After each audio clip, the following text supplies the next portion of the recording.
I'm William Graper, and this is The Recovering Elitist, a show that explores the space between who we appear to be and who we actually are, the tension, our transformations, and the truth behind success.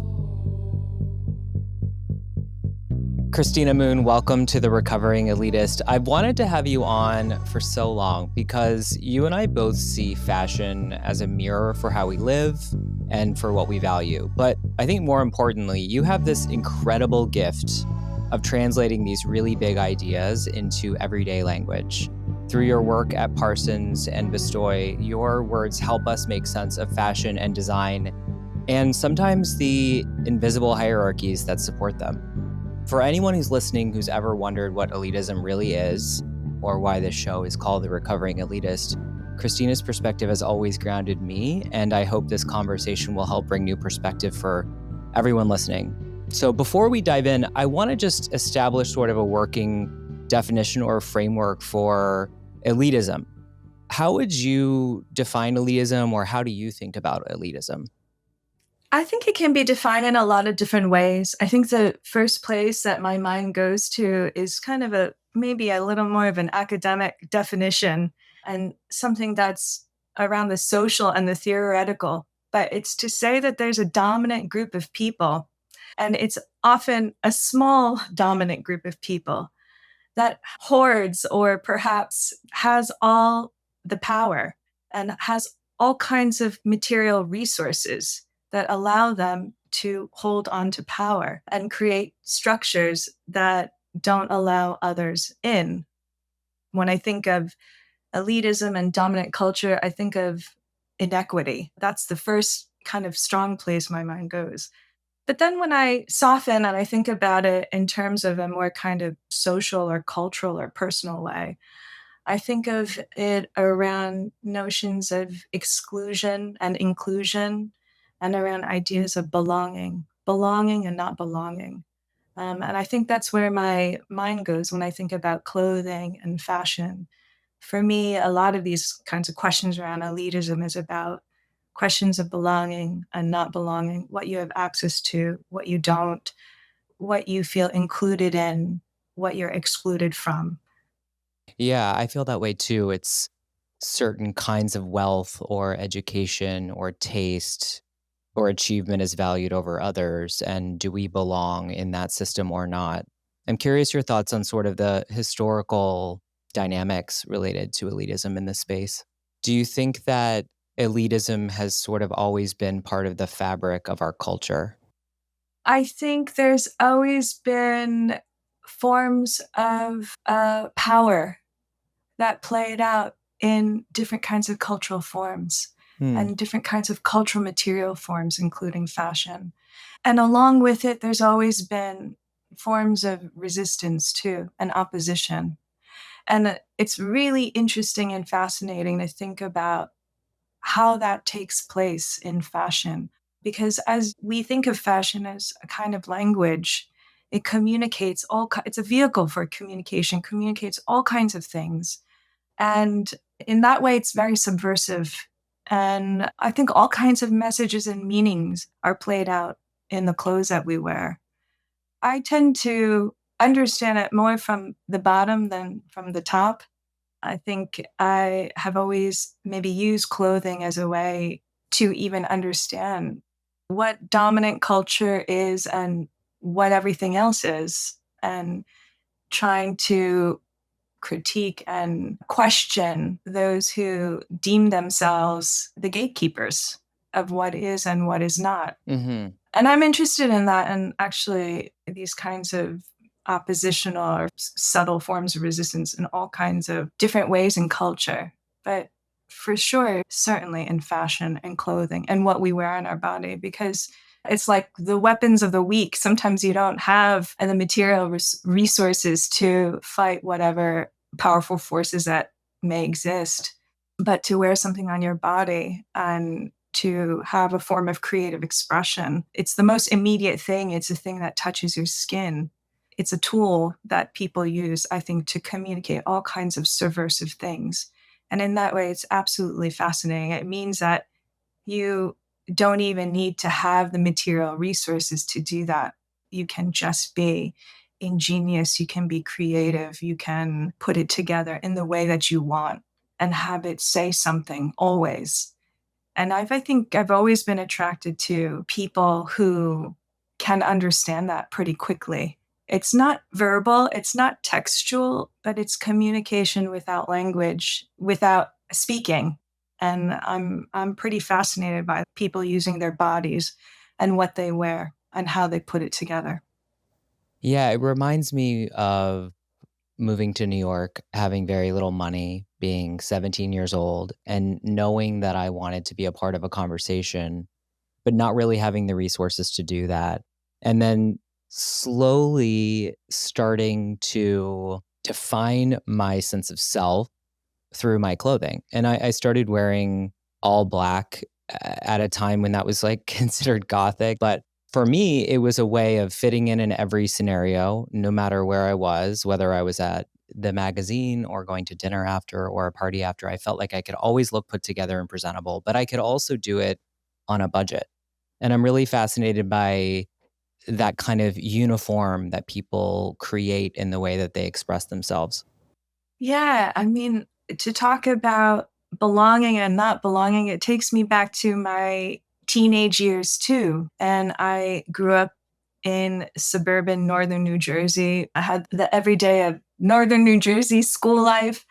And then at home, I had these parents, these Korean parents, and their the central kind of social thing in their lives was church. And I just remember at the time just being in love, obsessed with magazines Hmm. and the images, and this was like the 1990s. It's the images in the magazines that take you away, take you to other places, into dreamy lands. And so I think there was always this desire to want to head to the city. It was really a very thrilling and at the time considered dangerous place for northern New Jersey suburbanites, perhaps. But it was just a place with such a history of fashion and music and art and culture, and a place where I felt like, of course, it's its own cultural thing, but it was a culture I wanted to escape from.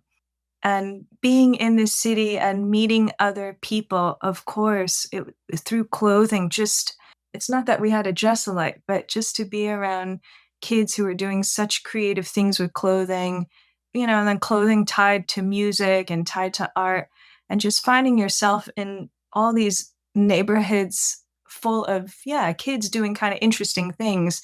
Everybody was in a band, everybody was making art, rent was cheap, people were really gritty and scrappy. Everybody worked and had little jobs here and there.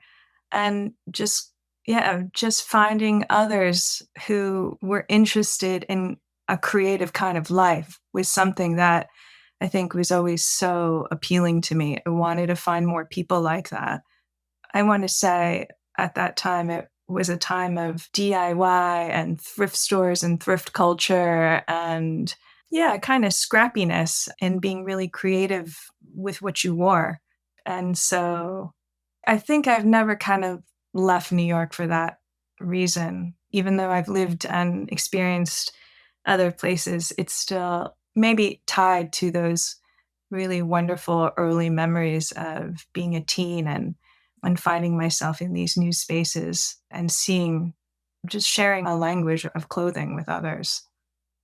I think about that longing of that scrappiness and that youth in a way as well. Of course, I long for a certain body that would carry clothing and that communication a certain way that it no longer does. And there are things I romanticize about that time more than others. But I think one of the main things I romanticize is that scrappiness you're talking about. And I think about that necessity being the mother of invention and original thought and creativity in myself and my peers. And I'm often in my head wondering what access to power and wealth, when you end up in these elite spaces, how that changes your relationship to scrappiness and creativity. I think it's a little bit of coming into adulthood. And I think, yeah, when I think of high school, when I think of college, I don't think anybody really cared about money. And I went to a state school. And I don't remember everybody worked, but I don't think anybody had money. But there were just so many incredible, there's such a huge and wide variety and diverse range of different kinds of subcultures from music and fashion and art. And money and power and gatekeeping and elitism, I don't think it was part of the equation. I think it's really as I came into my adulthood and started working, actually having a full time professional job, and then realizing that I needed to buy myself more time. And the way that I did that is I entered into graduate school.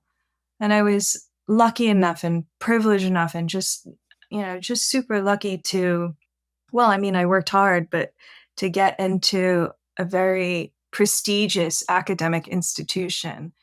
And I think the closer you come to institutions or places of power, you feel or you're made more aware of what the rules are, what elitism is. I think it was my first time to really be in very elite spaces was through this sort of academic institutional space of an Ivy League university. And when I got there, clothes was a big part of it because it felt very the dress there was very sober. And at the time, it's like they said, fashion was like the F word. It meant that you were not serious about your studies. At the same time, with adulthood, friends of mine in the city making their way in fashion and publishing and other industries too. I think because of adulthood and because of jobs and these new professional lives and the 9 to 5, I think that's when they really touched upon and first felt those kind of elitist spaces too. When I think of New York, I always think of the hustle to make one's way in, whether it's knowing somebody or a certain kind of network or having a certain kind of cultural capital, having a pedigree and coming from a certain kind of background, like any which way that people could get ahead, they were looking to make their way in. And I think there really were what felt to be at the time such exclusionary spaces, whether it was through academia or the museum worlds, like cultural institutional worlds, to industry, working for certain kinds of designers, working for certain kind of PR firms, getting yourself into certain sort of spaces that would bring you closer to, yeah, to centers of power and for what was perceived as bigger and greater and better opportunities. And also, of course, forms of glamour, ideas of certain kind of lifestyle, the ability to wear and to buy and wear certain clothes. And so I don't really actually think I was all that aware of anything designer or luxury when it came to fashion until I think I entered into that adult professional life where I found myself because of my educational background. I found myself in very elite cultural institutions, elite spaces. And then, of course, when you are working in fashion, then, of course, you quickly learn about this kind of fascinating internal world, which has its own hierarchies, its own logics of how it works. Yeah. I will say that I think you're being exposed to this world of elitism later in life gives you that outsider's perspective that I think gives your work such a curiosity. What I relate to so much about your work is you're able to see both sides. I'm doing an unlearning of status, hierarchy, elitism, which is sort of the premise of the show, because from a very young age, I was steeped in status, hierarchy, and elitism through debutante and cotillion and prep school and uniforms. And there were very specific ways that we are to live in order to survive and in order to fit in. I read your essay about doubt and Vestoj, where you talk about your mother and you talk about how she worked at a hardware store and how you would watch her and how you are an extension of her in sort of different choices or different outcomes. And I'm just really interested in that perspective that you had of, say, like the proximity to a big city. So obviously, there's no status and hierarchy you're exposed to before college, but in some ways, like New Jersey and New York, there is a status and a hierarchy there. Yeah, it's like they say about New York. I think it's who was talking about this? Maybe like Bruce Springsteen or somebody was talking about this. You grow up in New Jersey, living so close to the city. In fact, so close, if you just stand on top of the hill of the town that your parents have a hardware store in, you can see the skyline. It's like right up against your nose and it's glimmering, the glass, the lights. And it's like putting your arm out and you're so close to it, but it's never close enough. It's so far away. And so I think for my mother who came to New York from Korea, I think escaping and leaving many things behind and being a naive 20 something year old making her way on a flight, she had two aunts that lived in Manhattan, which was really unusual at the time because there just really weren't Korean people in New York. But she's told me that once the plane landed and she was in New York, she said she was never going to go back. And I always thought it was so bizarre and strange because she was somebody who was just so beautiful. I felt she was too beautiful Mm, for a hardware store. She had beautiful hands. She has always done her hair. She's always somebody who never leaves the house without perfect makeup on. She loves clothes. She's spritzing herself with perfume and she's inside a hardware store among plumbers and electricians and people who are fixing things. I think there's something in that contrast hmm that has really always shaped me. And I think in fashion, we think of, I don't know, different designers and different kinds of icons of people who have influenced us in the way we think about fashion and clothing. But I think for me, I think it really does begin with my own mother. And for me, because of my background, I've always been interested in working class cultures and this imagination of fashion that comes with it. When I read that piece, I kind of wept because I was just like, there's such a beauty in the simplicity and the settledness that I felt about your mother. And you talk about being in New Jersey and reaching your arm out toward this escape, this other place. And I think about fashion as and magazines as really my first escape.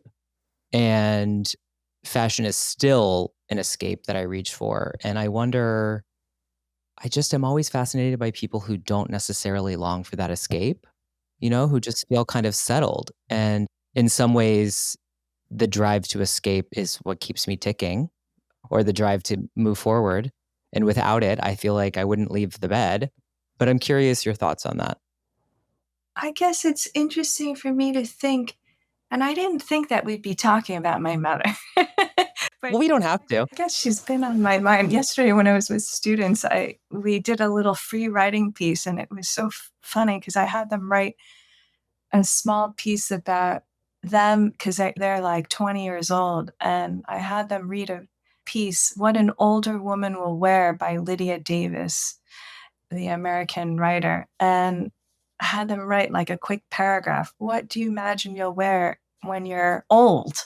And it was really hilarious to ask them, how old is old for you? That was really funny. But I did the exercise too. I answered my own question.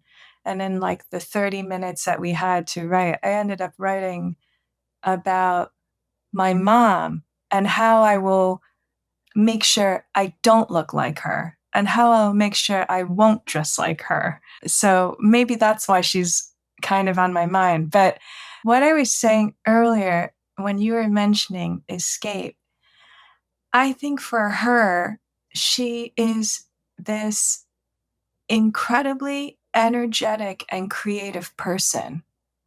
and she's stuck in a hardware store. And it's profound to me when I think about it now that I had these parents who worked in their hardware store. They worked every single day and they only took off one day a year, and that was Christmas Day. Every single day that store was open. Mm. But when I think of her among like nails and screws and gruff men, I think of where did all that creative energy go? It had to go somewhere. And maybe that's a momentary encounter with escape and of touching something creative in the everyday is by putting on lipstick and putting giant curlers in your hair and being intentional about what you're going to put on and wearing a certain kind of color and making sure your nails are done. It makes me laugh when I think about it.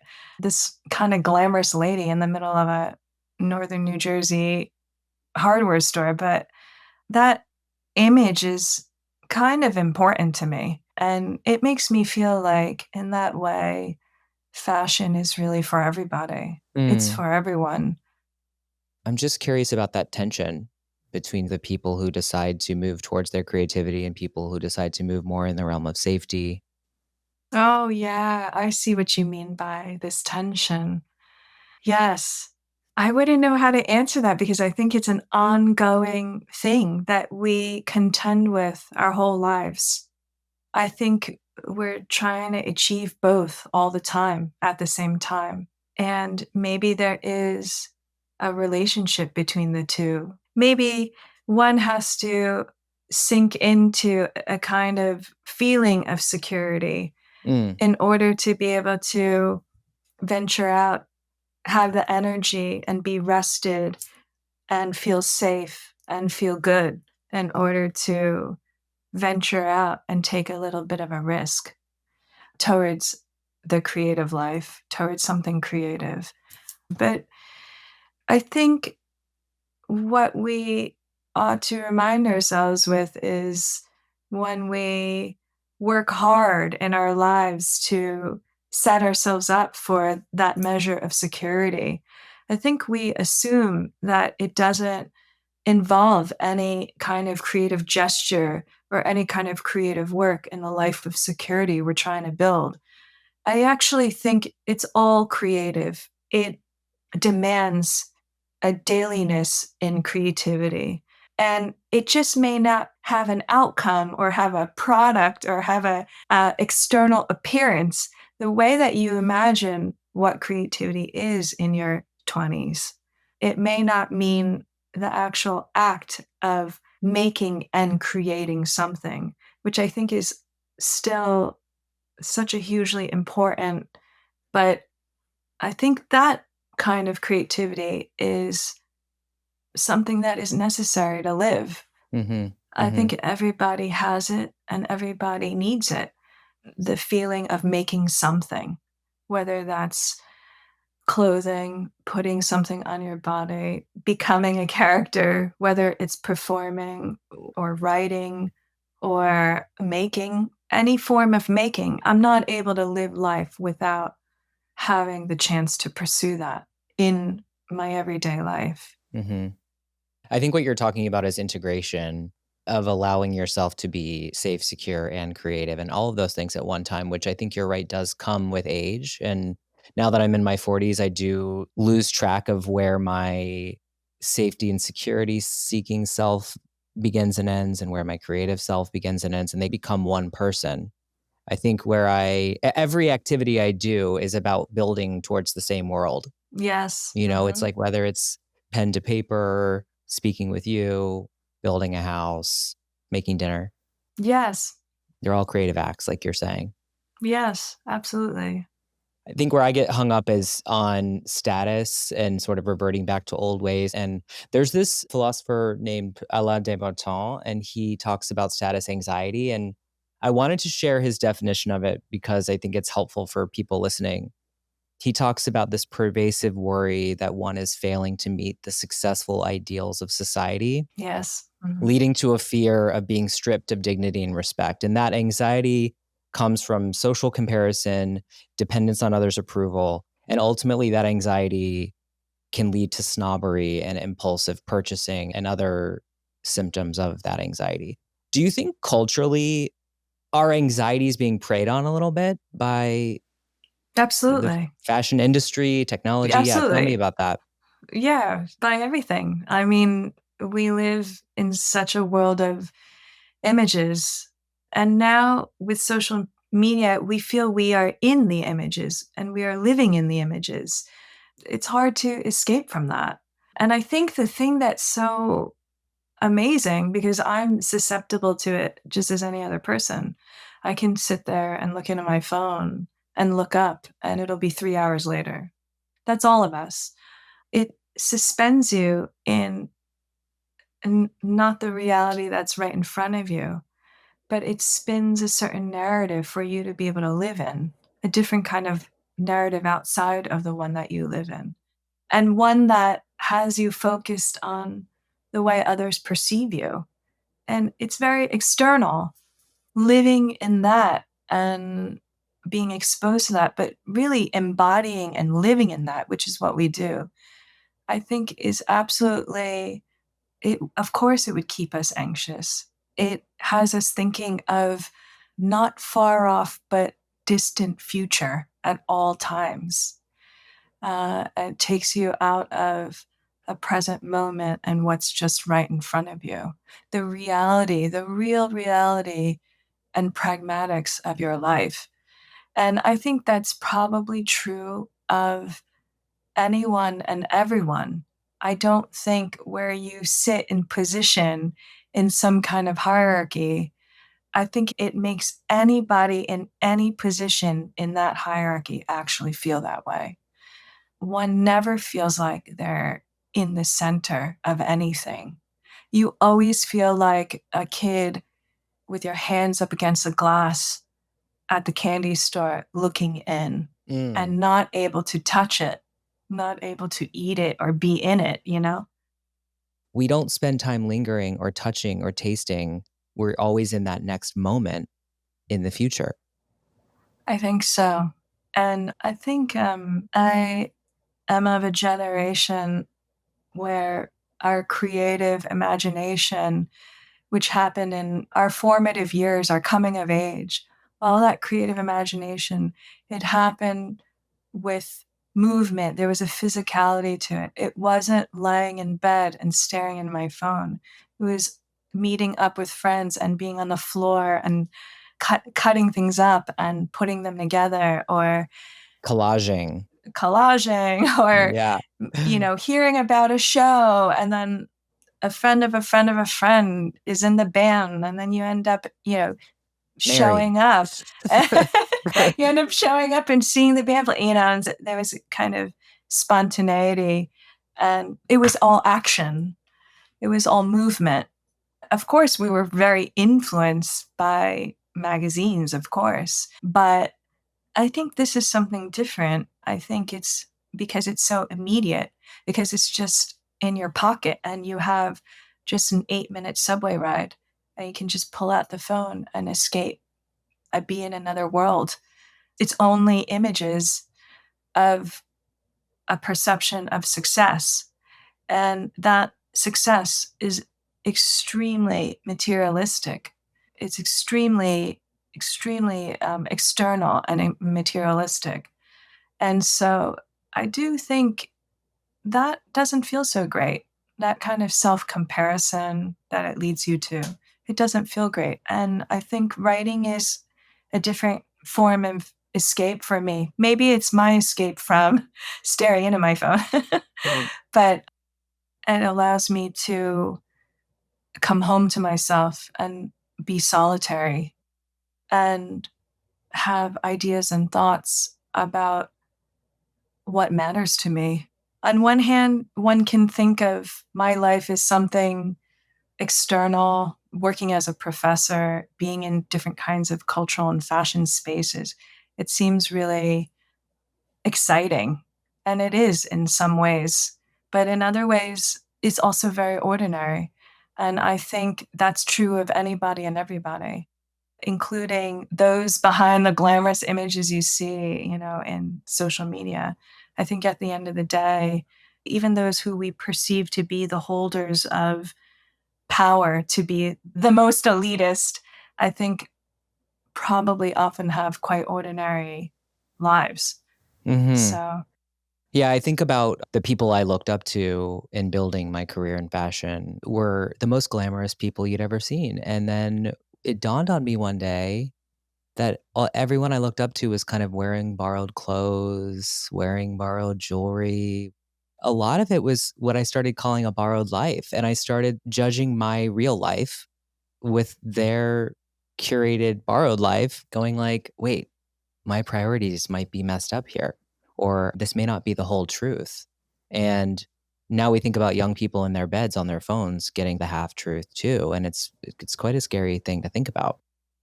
yeah, I think everybody has this same experience. You are surrounded by this when you're growing up, or the images like this, and you have these ideas of success as these external things.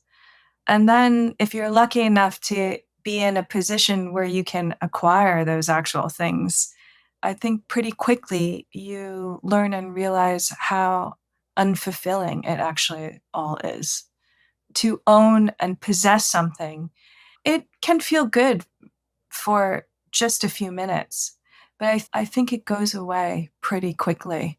And I think it's often a distraction, our consumption and our I'm just as guilty as the next person, but our acquiring of things, I think, is often a distraction of what we may be thinking and actually feeling inside, Hmm. and which is often very simple. It's just about wanting to feel secure and wanting to be loved and wanting to be accepted and wanting to belong and be part of a family or community or circle of friends. I'm curious why you stick with fashion as a supporter of fashion. Because I think what I struggle with sometimes is I want to write fashion off as frivolous. And so, what keeps you in it, believing that it's worth continuing to champion fashion? Is it that connection to other people? What would you say it is? Yeah, I think so. What I love about fashion clothing, there's just so many different ways to connect and think about it and interpret it and come to understand it. I think it's just the most immediate thing. It's something you actually wear on your body. It's like a skin. It's like call it a second skin. And it's a very social skin. I think all objects are interesting in that way. If we want to go like academically theoretical, but all objects are interesting. Please. Yeah, they're all interesting because I think we don't want them and acquire them just because we want to possess them, Right. because they embody or they take on, it's always used towards something else, an aspiration, a relationship. It's a tool of communication. It always represents a certain set of values, but it's never the end thing. Hmm. It's the thing that we want to get because it's going to bring us into a new relationship or a certain kind of community or a feeling of belonging. It's expressing something that leads you to another person. I think fashion in particular, I don't feel that way when it comes to, I don't know, IKEA furniture or like my computer or my phone or the next object. But I think it's because it's something that I wear. It's really fun and lovely to think about the other lives that have lived in it, or the other lives that actually work to make it, or once I'm done wearing it, where else will it go if it will take on its own life in other people's lives? And it does allow me to connect myself to something that's much larger than myself. Yeah, I've always loved that about clothing. I'm not so sure I feel that way about other objects. And when I wrote that piece in Vestoj about the dress, I was, I think, grieving a lot of different things. And I was also grieving people in my life I had lost. And it just felt so comforting to find this dress and wear it every single day that entire summer. And to also be in a place where I didn't have the chance to look at my phone or be connected to a sort of fantasy or another place. Because in that place, there is no phone, there is no internet, there is not much other than the village that I was in. And it was just a place to go and rest and be with friends that I love dearly, and also not really have to talk and just kind of be in the present memory of people that I had lost. And I felt also in finding serendipitously finding this dress and wearing it, it gave me such comfort to wear the same thing every single Mm. day. I could talk to you for multiple episodes, so we need to have you back. But I want to know, what have you learned from observing how people dress? Do you feel like there's a common thread that ties us all together in our desire to express ourselves through clothing? I guess the answers that I have, they always sound very cliche. Fashion is kind of cliche. That's what's tough about it. Yeah, it's just kind of cliche. The cliche things I want to say is I love thinking about what ordinary people wear in their everyday lives and how it reflects the many different feelings and emotions and thoughts and frames of mind and ways of being throughout the different stages of our lives. I love nothing more than seeing an older woman, maybe I'm thinking of my mom, as the days go by, year after year, as she ages, as she gets older, her dress gets more and more wild and more wild, to the point of totally outrageous, to the point where she just does not care anymore what other people think of her, that she puts something on for the sheer joy and happiness and quick creative feeling it gives her, a feeling that may not last long, but it's enough to make her happy, to make her feel joyful. I just love how people find different ways to express themselves with clothing, and it doesn't have to be even outrageous. It could be just the person who wears the same thing every single day. I just feel like it's full of meaning. It's full of one's own personal cosmology and discipline to life. And I'm Mm, so fascinated by that. me too. Yeah. All And day. all day, I can think about it all day. Me Yeah. too. I think so many people don't even know that they're interacting with clothing in this way. I was curious about your curriculum with your class because I think about when I tried teaching a workshop while I was studying psychology about object relations and like what our objects say about who we are and our culture and our identity. And, the people who got it. But so many people, it was just so over their head. They're like, what do you mean this dress represents my relationship with my mom? And it just does. It just, there is a connection between why you can't let that thing go Yes. and why you haven't called your mom. They are connected. So, yeah. What is the curriculum like for what you're teaching? Well, right now I am teaching a class which is really fun. It's called Wardrobe Stories. And it's a class that where we look at what's in our closets. And we mean that in very literal and metaphorical ways too. And we look at how clothing, what we keep in our closet, maybe it's not even a closet, it could be just a chair. Some people just have a chair and they just pile their clothes on, or it could be a rack. But we look at closely at wardrobe as a kind of biography or autobiography of our lives. What the greater meaning is, why is it that you keep on buying the same pair of black jeans over and over and over again? Or is there something that you've held on to that you wore long ago, but you're not willing to give away or throw out? Or who and what are you emulating?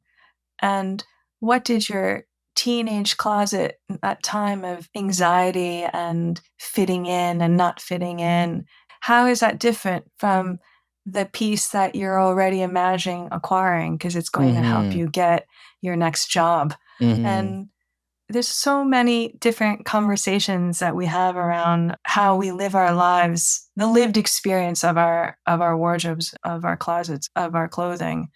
And the hope is that we're learning new things about ourselves and each other through thinking about the way we wear clothing or what we put on, the intentions behind it in a deepened way. I think doing it in an academic setting like this is such a powerful tool. When I was training to be a therapist, and we were learning about intakes, I was just like, how is this form a good intake for this person to tell me who they are? It didn't seem right. And so I tried using the closet as the intake with clients and, and just like getting to know them and their family of origin and their culture and all that through their objects. So I'm fascinated that you have this class. I want to come take your class. So as we close, I want to know, where can people find more about you and can they take your class? I'm in New York. I have been for a very long time and will continue to be at the new school, Parsons School of Design. I teach primarily in a program called the MA in Fashion Studies, but I'm teaching undergrads and graduate students all kinds of courses on fashion. Can we take your class or do we have to be part of the degree program? I think you actually have to be enrolled in the degree program, but I can always share all kinds of information. Just reach out and come find me. All right. Perfect. Christina, I have to say, your words are a balm and healing for me. And I know that they put other people's lives in perspective for them every day. And so I really want to thank you for taking time to be with us today, but also for taking time out of the busy, busy life that we all live to sit down and put pen to paper and give us all a feeling of connection through your words. Thank you so much for being here.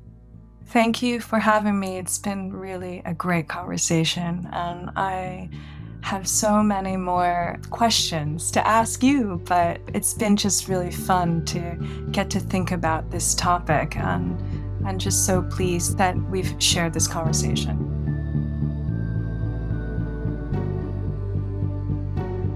Thank you for listening to this week's episode of The Recovering Elitist. Our show is produced by Christopher Michael, Kelsey McWilliams, and Sasha Grinblatt, with audio post-production by Griffin James. Special thanks to Chase Coughlin for our original theme music and Justin Teodoro for our original artwork. We'd really like to hear from you. What are you recovering from? We hope you'll join the conversation on Instagram or at therecoveringelitist.com, and we hope you'll like and subscribe to this podcast wherever you get your podcasts for new episodes each and every week. Thank you for listening.